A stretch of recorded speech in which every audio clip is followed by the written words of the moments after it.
Everyone, Magpie Gaming here. I hope you're all doing well. So the game Escape from Tarkov is now at version 12.12.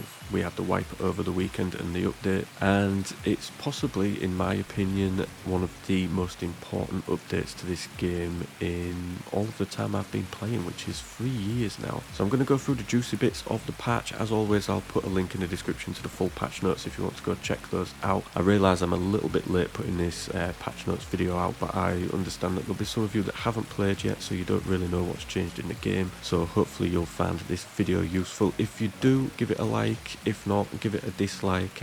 Leaving a comment always helps too, and maybe giving a subscribe as well would be very much appreciated. So one of the biggest changes with this patch is that we have the new map, the Lighthouse map. I've done a quick walk around this map. It's very expansive. It's a lot bigger than I expected. There is a lot to it, a lot of buildings to explore, a lot of places to go. It's going to take a little while to get to grips with this map and work out where all the extracts are, etc., and how you get to them all. But yeah, this is the first map within nearly 2 years. So it's a big one for us, I think. Lots to explore, lots to see and do. But this is the first iteration of the Lighthouse map. There are some areas that you can't go to, such as the lighthouse itself. If you try to go down the causeway to the lighthouse, you will be shot by an invisible sniper. So do bear that in mind. But it will be expanded in the future with new areas and new bosses. So the Lighthouse map also contains a new type of scav. These are called the Rogues, and they are ex-USEC operatives. And going on what it says on the website, they're a gang of former PMCs who previously operated together. They are all well armed, well trained, and use coordinated combat tactics. They have similar interests to the Raider ones, but have united around a shared military past. Rogue USECs have taken over the water treatment plant and entrenched there. Stationary machine guns and grenade launchers are set up along the perimeter, with several fighters patrolling around the clock. When an enemy is detected in a sector of fire, or there is a suspicion of enemy presence, the guards open suppressive fire, trying to prevent the enemy from approaching their territory. These new bots are lenient towards USEC PMC faction. They will not open fire upon a USEC player unless the player tries to enter their territory. If the player gets too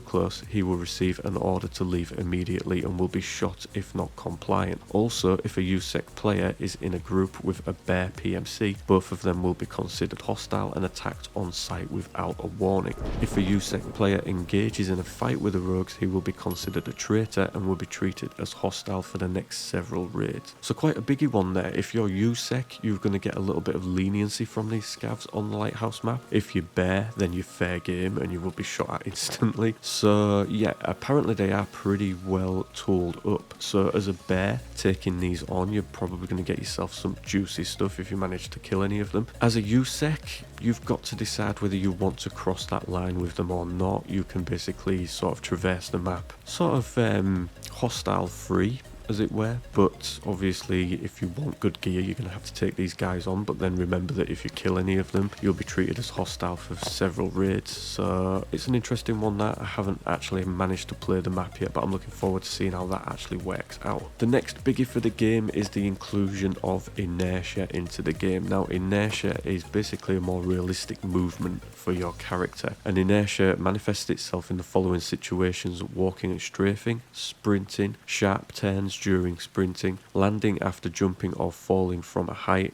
and leaning and sidestepping. Now, if you load up the game, the quickest way to experience inertia is just to try to wiggle from left to right. You'll see that your character's got a little bit more movement before they stop and a little bit of a delay before they start moving back. This is just to try and sort of make the game more realistic, to bring it more in line with, you know, realistic movement of a character. You can't sprint and stop instantly in real life, so you're not able to do it in the game anymore either. Now, depending on the weight of equipment that your character is carrying and their strength skill level will all depend on how quickly inertia kicks in for your character and what kind of effect it has on your character as well. So the heavier your character is, the longer it will take to break into a sprint, and obviously the longer it will take to stop as well. And this is the same for sharp turns and things like that. You can't sort of wiggle peek a corner anymore because your character will have that little bit more movement with them. So it combats that sort of peeker's advantage a little bit. I'm sure some people will work a way around that eventually, but just brings it into more realistic character movement. They've also changed the crouching and getting up mechanics. The duration of these actions will now be dictated by the weight of your character. So the less weight you carrying, the quicker you'll be able to move.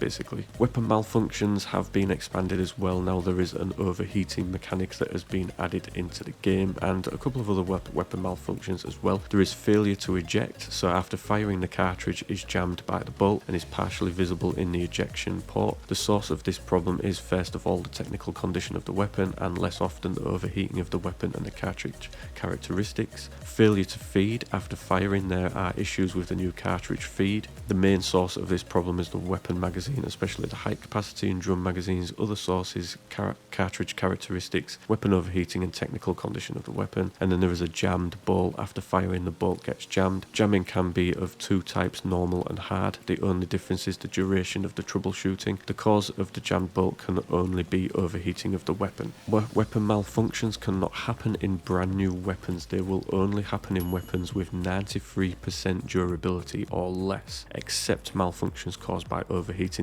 These can happen to any sort of durability of weapon. Some types of weapons cannot have certain malfunctions due to their design or mechanism of operation, so certain malfunctions won't sort of affect certain weapons. But the main one that's been added is the overheating. This will take effect depending on how often you fire your weapon, so obviously automatic weapons will suffer from this a lot more than say single shot weapons. This can be characterized by the actual visual representation of your weapon and how the barrel looks, etc. And there are sort of 4 types of overheating in the game. Slight overheating, the weapon is heated but there is no reddening of the barrel and muzzle devices. Effects, heating of the barrel, muzzle device and handguard is visible on thermal scopes. Medium overheating, the weapon is heated, reddening of the barrel and muzzle device is visible. And then there's severe overheating, the weapon is very hot, the barrel and muzzle device are sizzling hot. Affects weapons, rate of fire changes, possible cooking off chance. And then the maximum overheating, when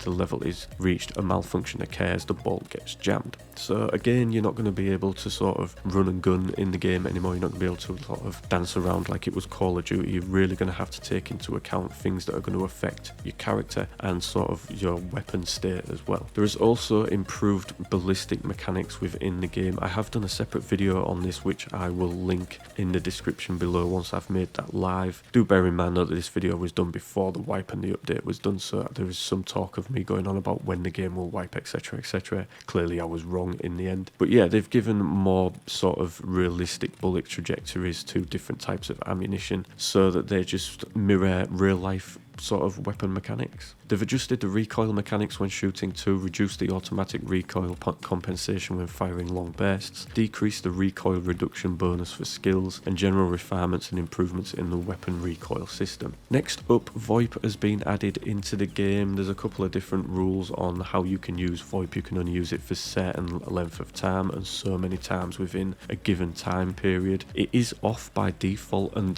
the volume is switched down by default as well. So if you do turn it on, do remember to turn the volume up as well. A lot of people wasn't too interested in this coming in the game. I think it'll make for some good interactions though, and obviously being able to sort of communicate with fellow players. I think it can only be a good thing for those that want to use it. Obviously for those that create content and want to play about with people in the game, I think it's a great inclusion, and from what I've seen on social media, a lot of people are enjoying using it at the moment, so I think it's been a good inclusion. I know Nikita didn't want it in the game, but it's in anyway. Do bear in mind though that abusing Voip will get you a warning and possibly a account ban, so you have to be very careful when using it. There are of course new items in the game. There are new weapons. The Scar L and the Scar H I think are in there now. The MTS 255 is in there. I think the USP pistol is in there as well, and there is the new sniper rifle, the I think it was G36, I could be wrong, but I think that was in as well. 4 new types of hand grenade, including the impact grenade, there's new equipment, new barter items, new keys, new storage cases, an injector case and a key card holder. There is the range finder that's been put in. There are 5 new cartridges for weapons, new sets of clothing for both USEC and Bear, new unique armbands and new face types for factions when you start the game. And there are new quests for the lighthouse location. Obviously I will cover those once I get round to them. Graphics changes and optimizations. DLSS has not been included. It's nowhere to be seen at the moment, no talk about it either. I